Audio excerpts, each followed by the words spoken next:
కరువు దెబ్బకు ఆదిలాబాద్ జిల్లా విలవిలలాడిపోతోంది. అన్నదాతల ముఖాల్లో ఆనందం కరువైంది.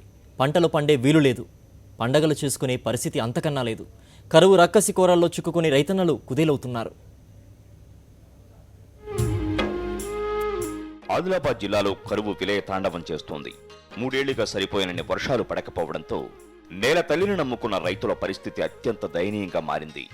అన్నం పెట్టే అన్నదాతకే ఇప్పుడు మెతుకు కరువైంది. సాగునీరు లేక పంటలు పండే పరిస్థితి లేదు. పచ్చని పంట పొలాలతో కళకళలాడే ఆదిలాబాద్ జిల్లాలోని పల్లెలు ఇప్పుడు కరువు కరతాళ నృత్యంతో విలవిలలాడుతున్నాయి. ముఖ్యంగా ముదోల్ నియోజకవర్గంలో చుక్క నీటి జాడలేకపోవడంతో వ్యవసాయం కుంటుపడిపోయింది.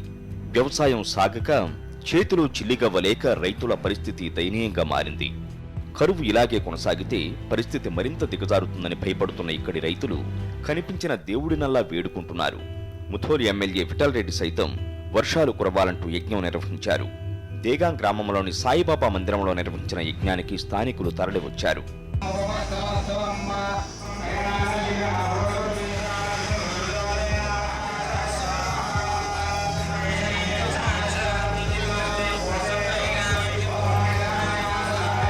ఒకప్పుడు ఎంతో బాగా బతికిన అన్నదాతలు ఇప్పుడు కరువు రక్కసికి ఉన్న ఊరు వదిలి వలసపోయే పరిస్థితి వచ్చింది.